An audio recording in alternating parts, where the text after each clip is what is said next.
Sau màn đánh úp một lúc 8 tập của Quỷ có thể khóc thì tôi đã lập tức tóm tắt nhanh cho các bạn đây. Bài này viết khá vội nên chỗ nào không hay thì hoan hỉ nhá. Không dài dòng nữa, bắt đầu ngay thôi nào. Một nhóm người lạ mặt xuất hiện tấn công những lính canh gác. Họ đột nhập vào bên trong, lấy đi những món đồ đắt tiền. Bỗng một con thỏ trắng xuất hiện, nói về việc con người sẽ bắn phá vỡ những thứ gì không nằm trong hiểu biết hạn hẹp của mình. Công khai giá tiền họ được trả để làm phi vụ này bởi hắn là người đã thuê họ. Kẻ lạ mặt này nhắm vào thanh kiếm Forge Edge nằm trong lồng kính. Khi nó được rút ra, còi báo động bên trong vang lên. Nơi linh thiêng tại đất Mỹ lại chứa thanh kiếm đến từ địa ngục. Ngay sau đó là một cuộc tàn sát xảy ra. Toàn bộ những kẻ đột nhập đến lính canh đều phải chết và chôn vùi dưới lửa. Cùng với đó là tuyên bố kỷ nguyên loài quỷ đã mở ra. Bên ngoài đường, cô gái trẻ đang đưa con mình đi dạo quanh phố thì bị va chạm. Trong lúc nhặt đồ, đứa con của cô bỗng biến mất. Một lát sau lại xuất hiện. Có vẻ như thứ gì đó không phải là người đã giả mạo con của cô. Món đồ chơi trên tay đứa trẻ rơi vào trong hẻm. Tại đây, cô đã gặp một sinh vật kỳ lạ. Cùng với đó là một người đàn ông lạ mặt trông khá giống Gojo Satoru xuất hiện. Gojo ở Nhật trừ tà, sang Mỹ diệt quỷ. Diệt quỷ xong thì quay sang nói chuyện với cô gái kia. Anh phát hiện ra đứa trẻ này là quỷ biến thành thì bị cô đánh cho một phát rồi ôm con chạy vội. Lúc đuổi theo đã mất dấu. Trên bản tin, hình ảnh một con quỷ với đôi cánh đánh bom và tì căng được chiếu lên màn ảnh. Điều người dân quan tâm, ai là kẻ đứng sau việc này?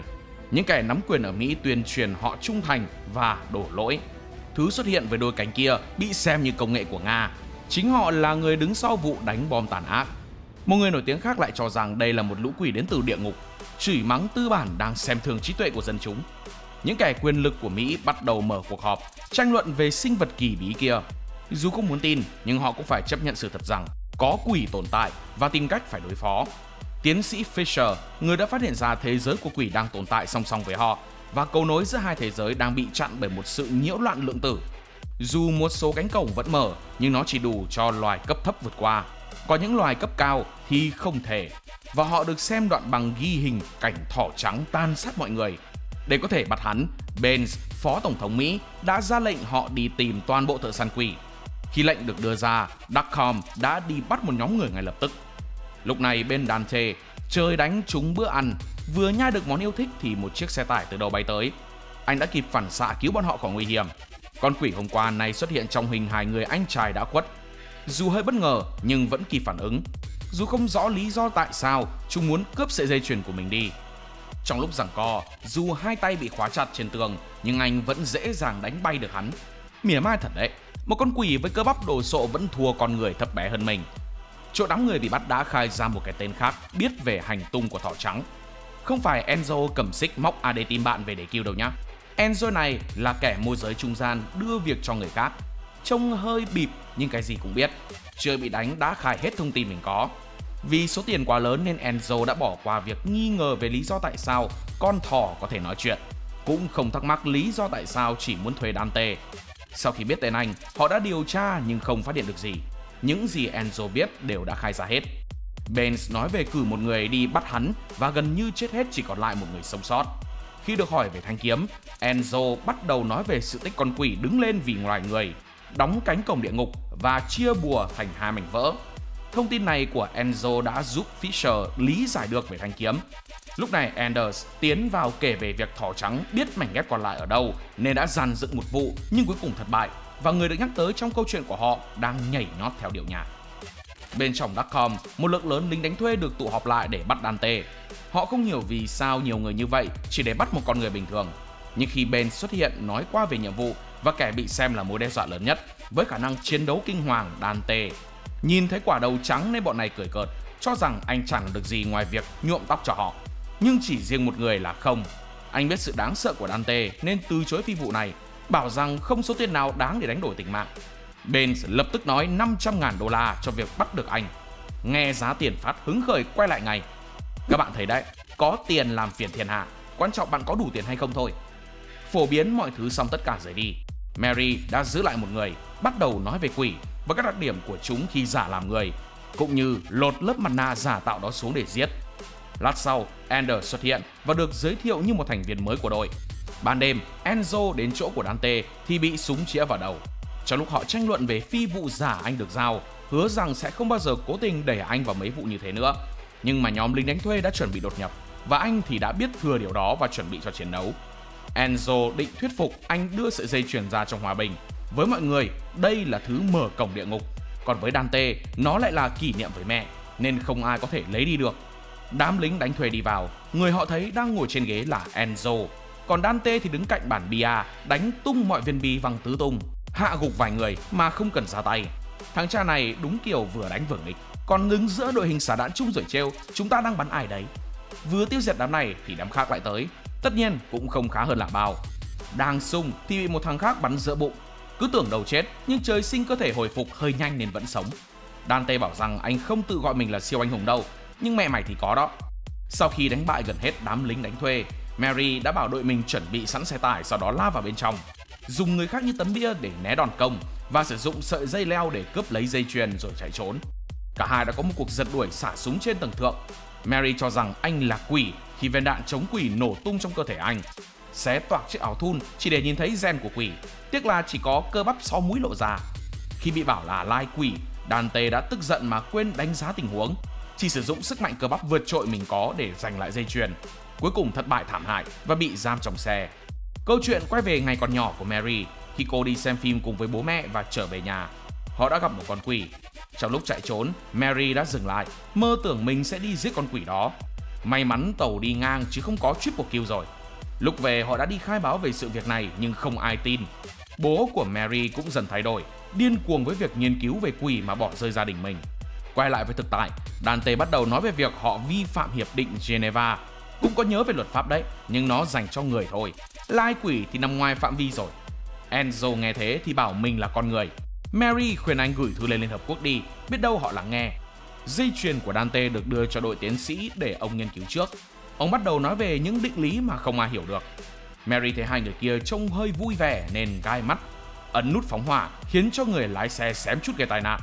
Lúc này Benz đã gọi đến, yêu cầu Mary cho mình nói chuyện với Dante. Benz đã phủ định việc Mary nói Dante là quỷ, còn tiện hỏi về gia đình của anh. Sau khi nghe câu chuyện, Benz nhận ra bố anh có thể là quỷ, còn anh là con lai, chỉ có một phần trong anh chứa máu quỷ. Với ông, đó chỉ là vết nhơ linh hồn và Chúa sẽ tẩy sạch nó nếu chứng minh mình xứng đáng. Còn Mary cho rằng dù một giọt máu quỷ hay 2 giọt cũng vẫn là quỷ, không quan trọng nhiều hay ít. Sự thù địch ăn sâu vào máu khiến Benz phải cảnh báo cô đừng quá mù quáng. Cái ông quan tâm là họ sẽ dùng Dante cho mục đích phục vụ loài người, bất kể có máu quỷ hay không. Ông cho rằng việc Dante xuất hiện là do Chúa gửi tới. Bỗng nhiên, công an xuất hiện khiến đường bị chặn. Anders ngó ra ngoài, phát hiện điều lạ thường nên chủ động bảo sẽ ra ngoài điều tra. Lúc này tiến sĩ phát hiện mảnh bùa còn lại đang ở rất gần. Chưa kịp cảnh báo, bom nổ đặt trên tòa nhà đã được kích hoạt, khiến nơi này rơi vào hoảng loạn. Thỏ trắng xuất hiện cùng 2 phát tên lửa cỡ nhỏ, tất cả mọi người bị tách nhau ra. 5 con quỷ khác ngoài thỏ trắng đã xuất hiện tấn công Duckham. Chỉ có mỗi Fisher bên trong bảo vệ sợi dây chuyền. Bỗng Anders xuất hiện, yêu cầu ông đưa cho mình. Thỏ trắng cũng đi theo vào trong, cắt đứt tín hiệu đang kết nối với Benz. Hóa ra Anders chính là kẻ phản bội. Gia đình anh bị bắt bởi thỏ trắng nên chỉ có thể nghe lời hắn mà dụ nó vào trong, đánh cắp dây chuyền và đưa cho hắn để hợp nhất 2 mảnh. Tư duy của mấy thằng ích kỷ, tao không hạnh phúc thì cả thế giới này cũng thế. 2 đứa con bị bắt nên cho cả trái đất cút theo. Dù đã hợp nhất 2 mảnh lại nhưng hắn vẫn còn thiếu một thứ để mở cánh cổng. Ra bên ngoài, thỏ trắng ấn nút tháo còng hộ Dante, thử thách anh bằng việc bắn một cái tên lửa vào xe buýt chở con nít. Thử thách xong rồi thì lên xe chuồn, kéo 5 con quỷ với Enzo theo. Sau đó ta có màn lái xe đánh nhau phá vỡ mọi quy luật, thả 2 tay đấu kiếm, lộn vòng trên trời nhưng xe vẫn chạy vững. Vừa lái xe vừa hạ được bọn khác, tiện thể kể lể cuộc đời của mình có bố là quỷ, mẹ là người và không được lựa chọn. Quan trọng là ai hỏi mà bộ trưởng trả lời. Đánh hăng quá nên quên luôn vụ chỉ cần rời khỏi bán kính 1,6 km là con chip bên trong nổ. Mồm bảo độc đắc, ai có dè người dính độc đắc là bản thân đâu. Trước khi ngất đi hoàn toàn, thỏ trắng đã tiết lộ cha của anh chính là Spada. Khắp nơi trở thành động hỗn loạn. Lần này họ không hề được báo cáo về việc sẽ có con quỷ nào hơn cấp 2 xuất hiện. Nhìn kiểu gì cũng phải cỡ cấp 4. Tuy nhiên có người lại thắc mắc về ngày tận thế hơn cả lũ quỷ. Rõ ràng thỏ trắng đủ mảnh ghép nhưng vẫn tưởng còn nguyên. Mary lại bảo muốn thì hỏi trực tiếp đi vì họ có 60 giây để chuẩn bị đuổi theo. Nói xong cô quay qua chỗ Anders. Dù biết anh đã phản bội nhưng cô hiểu anh cũng có nỗi khổ riêng. Anders tiếp tục tham gia để chuộc lỗi, tiếc rằng vết thương không cho phép. Lúc này Plasma sau khi cải trang thành lính đã tiến tới đề nghị thế chỗ anh. Anders phát hiện đó thực chất là quỷ nhưng không phanh phui. Nói chúng có lần đầu sẽ có lần sau, không bất ngờ lắm. Chỗ bên Dante, anh được vác lên máy bay cùng với đám người khác. Trong lúc đó anh nhớ về ngày còn nhỏ, khi mẹ anh trao cho hai anh em sợi dây chuyền, những lời kể của mẹ về bố. Anh thực sự chính là con trai của Spada. Khi tỉnh dậy, anh phát hiện họ đang thành tù nhân. Cái hên duy nhất là còn sống. Benz khi thấy Dante còn sống thì bảo tất cả là do Chúa. Đang tranh luận về việc Benz bán nệm hay phó tổng thống thì hai thằng Agni và Rudra đi lại. Nhìn thấy chúng, Dante có chút thắc mắc liệu ai là Human Todd, ai là máy biết nói. Agni cảnh báo Dante đừng chọc giận chúng nhưng vẫn khẳng định mình là Human Todd. Ý là việc mày cần làm là đưa đoạn phim do thỏ gửi tới Dante mà. Trong lúc hai đứa kia đi mở đĩa phim, Benz tiếp tục nói về Chúa. Điều mà tôi chỉ muốn lướt qua thôi vì trông mê tín dị đoan quá. Ông này cho rằng Chúa sẽ tẩy sạch linh hồn của Dante và cứu sống mình bởi bản thân đang thực hiện kế hoạch của Chúa đưa ra. Nhóm Darkom thành công xâm nhập nơi định vị phát ra. Ngay sau cửa đã đóng lại và giọng nói của thỏ trắng vang lên, cảnh báo cư dân nơi đây không ai được giúp đỡ họ nếu không muốn chết. Trong tình huống căng thẳng này, họ vẫn đùa được đám quỷ này tệ hơn một chút so với ông chủ nhà. Vừa cười được tí giải tỏa căng thẳng, Sentry đã bị Angelo giết. Chỉ trong tích tắc, toàn quân đã bị tiêu diệt, chỉ còn mỗi Mary may mắn thoát nạn. Trong lúc chạy trốn, cô vô tình kích hoạt làn khói độc. Quay lại bên thỏ trắng, hắn bắt đầu khai rõ danh tính của Dante, bảo rằng sẽ kích nổ máy bay, còn người cứu họ sẽ chính là anh. Dante dù cố gắng phủ nhận việc bố mình là con quỷ sống tới 200.000 năm thì những người khác vẫn không tin. Giờ họ quan tâm là anh phải cứu cả cái lò này. Vấn đề chính anh chả biết quỷ kích là cái chó gì thì cứu như thế nào. Và kể cả trong tình huống nguy kịch, anh vẫn không ngừng kháy hai con quỷ não phẳng. Hai con này cũng kháy lại, thậm chí chọc ngoáy vào nỗi đau mất đi gia đình của anh. Và các bạn thấy đấy, đôi khi chúng ta không nên đùa quá dài. Câu chuyện chuyển hướng sang Mary. Sau khi hít phải làn khói tím, cô dần phát sinh ra ảo giác. Ông già ăn thịt người, những người đồng đội vừa chết xuất hiện trách móc, và người bố đã khuất với gương mặt đang chảy xệ như dính axit đang đổ lỗi cho cô. Trong cơn hoảng loạn, cô bị rơi xuống bên dưới và gặp Angelo. Ban đầu Mary phủ định nó là giả do tác dụng của làn khói, nhưng chỉ sau đó cô đã khẳng định nó là thật. Dù đầu óc còn chếnh choáng nhưng vẫn đủ tỉnh táo để cắt đuôi được nó. Lúc chạy tới một căn phòng, Mary đã bị cư dân đuổi đi vì không muốn gặp rắc rối. Sau một hồi giằng co, cô vẫn được cho vào. Một lát sau, Angelo cũng đuổi kịp và yêu cầu mở cửa. Điều bất ngờ là kẻ vừa giúp cô không phải là con người. Không tìm được Mary, nó chỉ đập vỡ một cái bàn rồi rời đi ngay. Lát sau kẻ kia cũng mở cửa tủ và yêu cầu cô hãy để họ yên. Sự ác kiến với loài quỷ đã khiến cô chĩa súng vào kẻ vừa giúp mình thoát chết. Lúc này trên máy bay, Dante đang chiến đấu với cặp anh em quỷ. Khi một quả cầu lửa bay về phía anh, Dante lại nhớ đến ngôi nhà bị cháy, gương mặt trở nên hoảng hốt. Sự tức giận khiến cho anh mất tự chủ, lao vào không suy nghĩ để rồi bị đánh bay. Cơ mà cái tôi quan tâm là sát thương mồm hai đứa này đem lại nhiều hơn sát thương tay. Đánh một cái thì khịa được 10 câu, bị đánh càng nhiều thì hồi tưởng càng nhiều, mà càng hồi tưởng thì lại càng mạnh. Nhìn cô gái đang khóc, anh lại cứ nhớ về người mẹ của mình, những lời bà kể về cha anh, người hùng chống lại kẻ ác. Kết thúc hồi tưởng, Dante bật quỷ kích. Tất nhiên tôi không bất ngờ lắm, hồi tưởng lâu thế cơ mà. Rudra yêu cầu Agni cho nổ quả bom. Thay vì nghe theo thì Agni lại đòi tự giết Dante, rồi bảo sẽ báo cáo là chết trên máy bay rồi. Mà mấy thằng gáy sớm thì thường hay ăn, nên giây sau đã chết. Chứng kiến Agni chết, tên còn lại hét lên trong đau khổ: Brother! Phía Mary, khi biết được danh tính thực sự của họ, cô đã quên đi ân tình cứu mạng, cho rằng tất cả cùng một ruột. Để chứng minh bản thân không cùng phe với thỏ trắng, họ đã kể về Makai. Ở thế giới loài người thì được gọi là quỷ giới hoặc địa ngục, bởi nơi đây còn hơn cả tưởng tượng của con người. Một chốn hoang vu và khó có thể sống, nơi họ ở đã bị tàn phá và biến nó trở nên độc hại. Chỉ những người Makai khỏe mạnh mới sống được, còn trẻ em thì hiếm sống sót qua 1 năm. Vậy nên họ đã được thỏ trắng đưa đến đây với lối thoát. Mary cảm thấy việc này lại không đáng tin. Cô đã có hỏi cách thỏ trắng đưa họ đến đây. Họ không ngần ngại kể hết sự tình. Để bảo vệ con cái của mình, đã có hàng chục gia đình đi theo lối thoát và đến trái đất. Khi đến nơi, họ đã nhận ra con người căm ghét và sợ họ. Một thế giới tốt hơn hoàn toàn không có. Vì vậy họ chỉ có thể sống chui lùi, nghe lời thỏ trắng, thậm chí làm ngơ cả việc hắn làm thí nghiệm trên những đứa trẻ mồ côi. Những gì họ làm chỉ là cố tìm cách sống, không giống như Mary làm.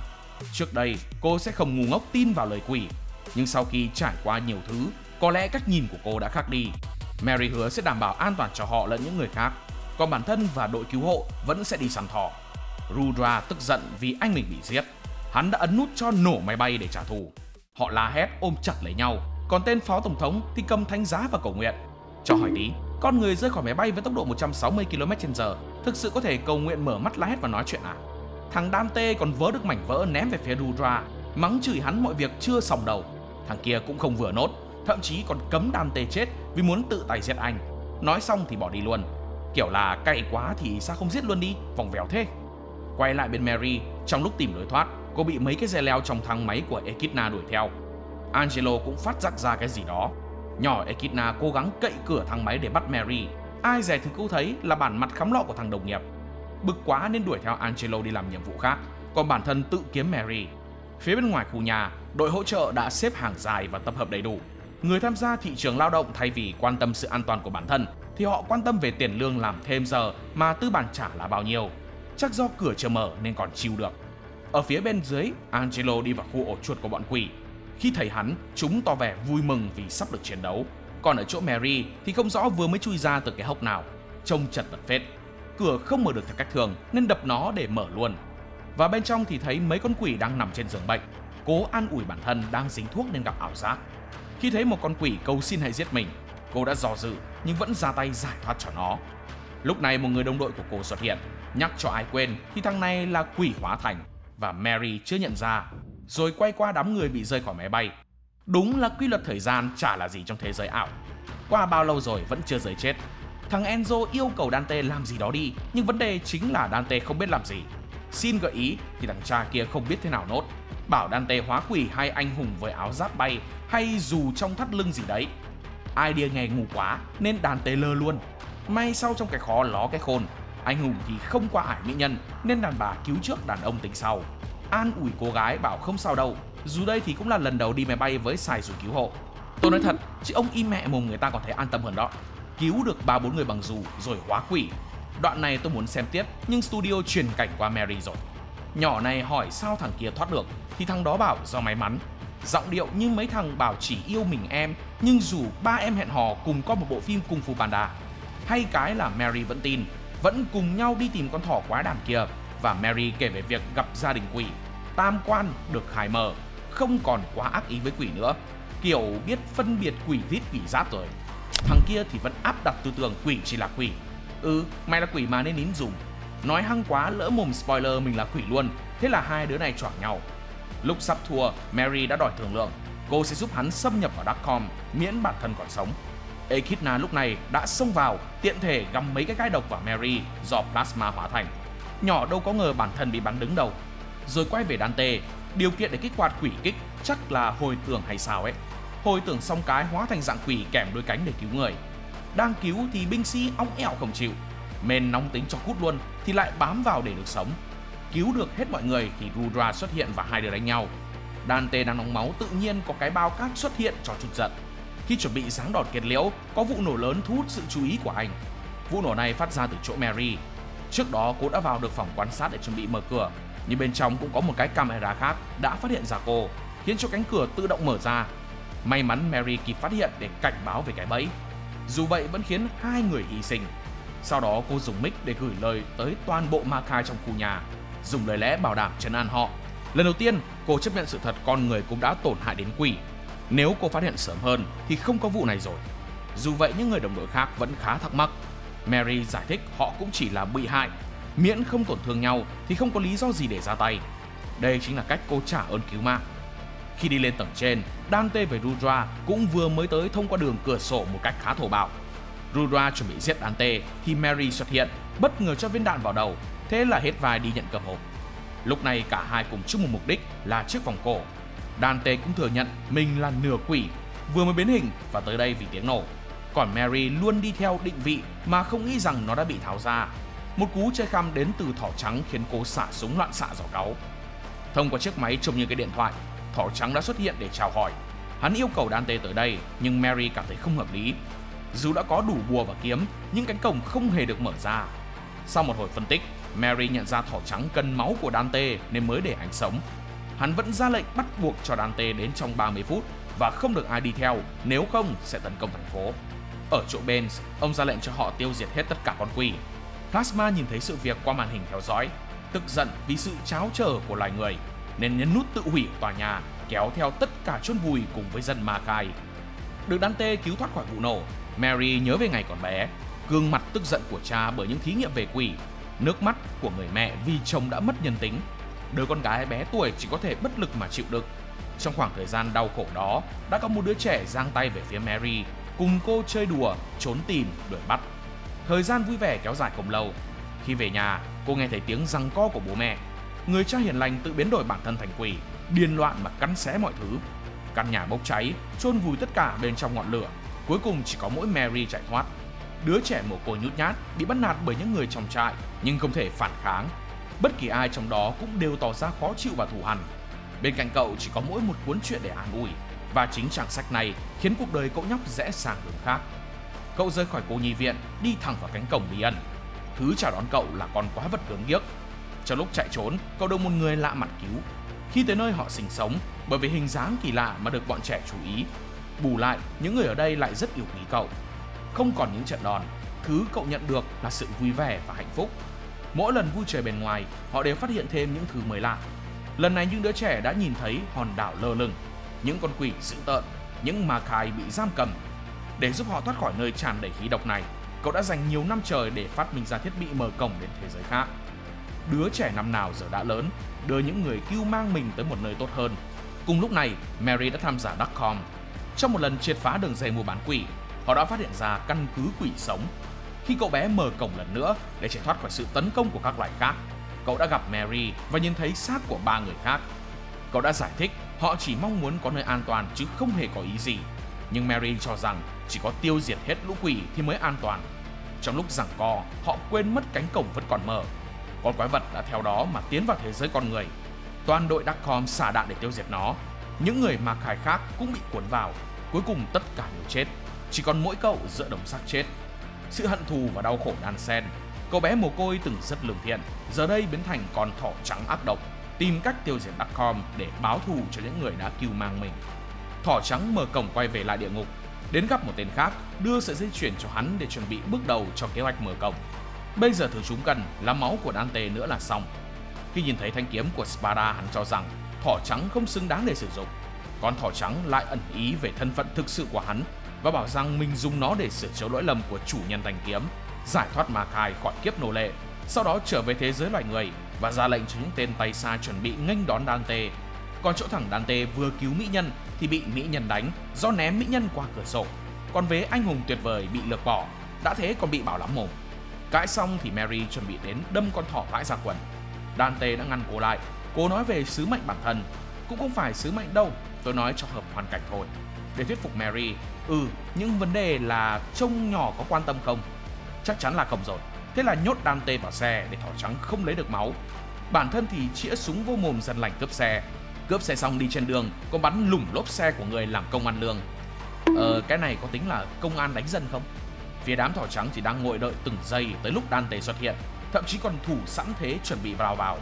Có ngờ đâu đứa xuất hiện không phải thằng ngố với áo khoác da cũ mềm, mà là cô em to gan với bộ đồ bò sát, khuyến mãi một chiếc xe hơi sắp nổ tiễn đưa Bloodstrike.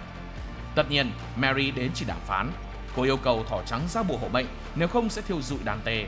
Nhân tiện còn chửi mấy câu do hắn vì lý tưởng của mình mà hành hạ những con quỷ khác. Thỏ trắng tạm thời đưa sợi dây chuyền cho cô và hỏi rằng liệu có phải Mary đã có tình cảm với Dante vì không thiêu rụi anh. Vấn đề là thay vì kệ đi, nhỏ lại thực sự ấn cái công tắc fake đó. Bị phát hiện rồi bị đánh hội đồng. Dù giết được vài tên, nhưng ông cha ta hay bảo 3 đánh 1 không trộn cũng quẻ. Dante không xuất hiện kịp kéo chết rồi. Thỏ trắng bắt đầu kể về hành động của Spada, đổ lỗi cho bố anh đã khiến thế giới bên kia trở nên khốn khổ hơn. Thậm chí cho rằng Darkcom không khác gì Mandus. Chúng chỉ nghĩ phần lợi về cho bản thân. Dante đã chấp nhận đi theo thỏ trắng qua thế giới bên kia để anh biết lý do tại sao thế giới con người được xem là thiên đường với loài quỷ. Dù hắn có tạo ra được thiết bị mở cổng đi nữa thì như vậy vẫn chưa đủ để giúp họ. Vậy nên bức tường ngăn cách hai thế giới phải bị phá hủy, để 1-2 thế hệ hy sinh để đạt được sự cân bằng cho thế giới chẳng đáng gì. Dù lý tưởng man dợ, cơ mà hắn vẫn cố gắng thuyết phục Dante tự cho máu chứ không định dùng biện pháp mạnh. Nhưng anh không nghe nên chịu. Bọn tôm tép không phải đối thủ của Dante nên Angelo phải ra trận. Hai thằng này đánh từ địa ngục đến thế giới loài người, lăn qua lăn lại giữa hai thế giới phân bại thắng thua. Mary định giúp Dante nhưng bị Thỏ phát hiện.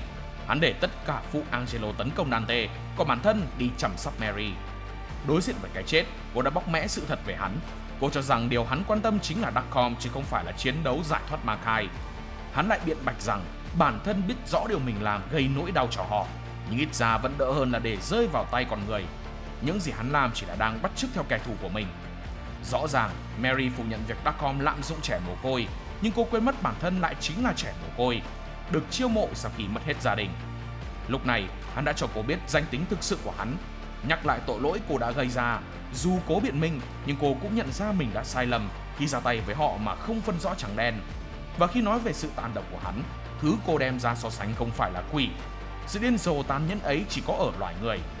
Có lẽ bản thân cô cũng nhận ra quỷ còn không ác bằng đồng loại của cô. Trước giây phút cận kề sinh tử, Dante xuất hiện cùng với Angelo, đạp hỏng thiết bị mở cổng để ship nửa cái đầu về địa ngục.